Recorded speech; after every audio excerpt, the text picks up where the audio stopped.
Good morning, folks. This is Carl, your ticker guy, coming at you from Niceville, Florida. I traded in my t-shirt for a business suit today. We're going to talk to you about this plan that Mr. Paulson has put together, and I'm going to illustrate my points very clearly using clips from Mr. Brokaw's interview with him this morning on Meet the Press.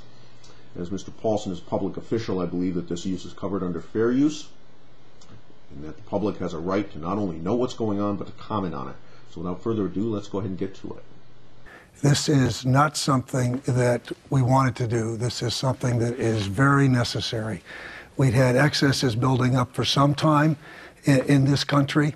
They played out first in terms of bad lending practices, irresponsible borrowing, irresponsible lending. It then moved a chain reaction into the financial institutions, illiquid assets. Yeah, let's talk about that, Hank. You know, that may be a fairly succinct description of exactly how that occurred. But you know, Goldman Sachs was one of the architects of this, wasn't it? And you were Goldman Sachs chairman for quite some time. So it would seem to me that this movement through the system was something that you should have anticipated. It's something that a lot of other people anticipated, myself, Ms. Shedlock, Rubini. We've been talking about this for over a year now. We've been sending faxes and petitions and making videos and putting ourselves out there. We've been all over the place, in fact, with it. But you don't want to hear it. Now all of a sudden it gets to a place that there's a crisis. But was that crisis manufactured, or is that crisis the natural evolution of things? It's an open question. Let's keep going. We have over complexity. Mortgages are now securitized, sliced and diced, put into tranches, sold all over the world. Yes, indeed we do, and let's talk about how that happened too. That would be because you at Goldman Sachs, along with these other titans of industry like Mr. Thain, Mr. Pandit, Dick Fold, you guys all ran around and set up these structures to do this. It used to be that when you went and got a mortgage, you went to your local bank, that bank made the loan, they held it on their books, and they held it to maturity, and that meant that they had a very, very strong interest in making sure that you could actually pay them back. They also insisted that you put 20% of your purchase price down on the table as a earnest money deposit, essentially, to guarantee that the bank would not be the one who aided if something went wrong. But you know, as soon as securitization came into the world, that didn't become important anymore. And we fueled a huge housing boom. This was not an accident, Hank. This was an intentional piece of engineering, and you were one of the people who did it. You're one of the people that made this monster. So Frankenstein has now woken up because he's been jolted by the electricity, and all of a sudden he's running around stepping on people's churches. Now you're surprised that this happened. I don't understand why. You're one of the guys that built this beast. Let's keep going. It gets even better. Tom, there are a lot of questions, and I can understand there are a lot of questions. This is an urgent matter, and we need to move very quickly. Oh, yes, it is an urgent matter. It's an urgent matter now, but again, the record is what it is, Mr. Paulson.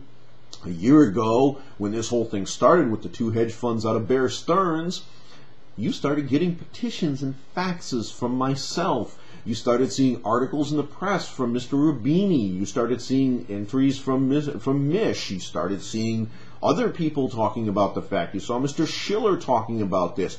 You've seen a number of people. How about Peter Schiff? You know, there's all kinds of folks that have been out here screaming about this now for over a year. You know, now all of a sudden we have this urgency, but this urgency isn't really all that urgent, is it? It was manufactured. It was manufactured by you and Ben Bernanke intentionally sitting on your hands and taking a piecemeal scattergun kind of approach instead of addressing the real problems. Let's keep going. This is not a position where I like to see the taxpayer, but it is far better than the alternative. Yes, an alternative that came into the potential to be because of your actions, Hank. That's a little bit of a problem, don't you think? First you put the taxpayer in peril, and then you ride to the rescue. Oh boy, here comes Big Hank on his big white horse. And the problem is, Big Hank was the one that manufactured the beast in the first place. Not so seemly, sir. But this is a humbling experience to see so much fragility in our capital markets and to ask, how did we ever get here? Oh, a humbling experience, huh, Mr. Paulson? Well, I haven't seen you eat any humble pie. In fact, what I've seen is you strut your stuff and you lock yourself in a room with senators and representatives and predict the end of the world if you don't get plenary authority to do whatever you'd like. You know, some people would call this terrorism. You created this mess. Now you demand the power to fix it, or the world's going to explode.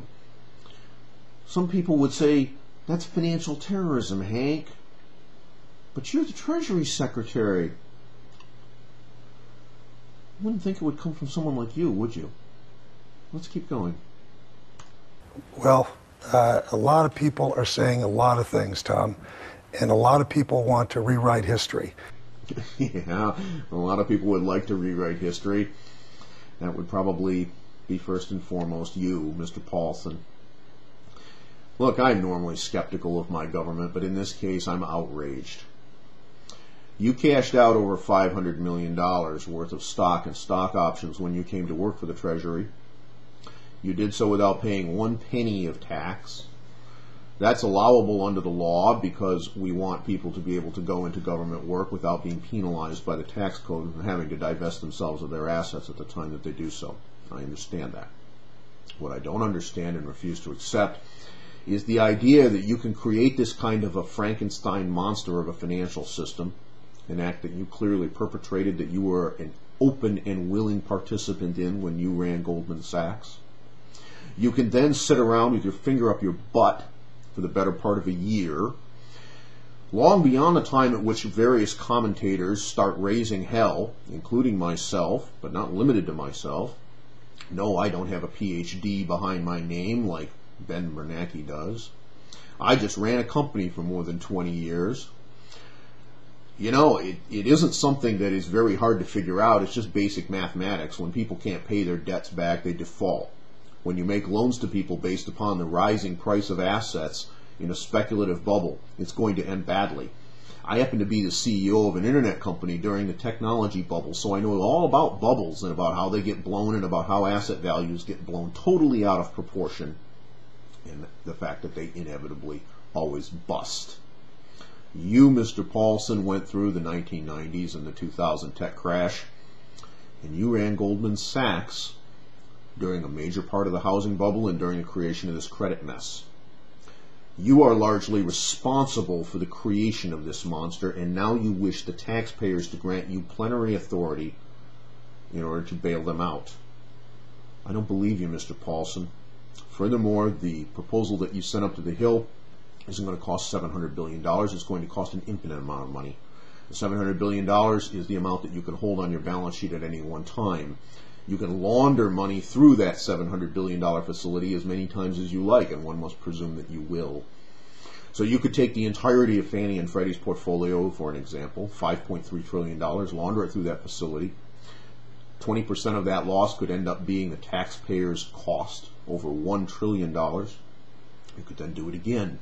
You could go through Citibank's portfolio, Goldman Sachs' portfolio, everybody else's portfolio.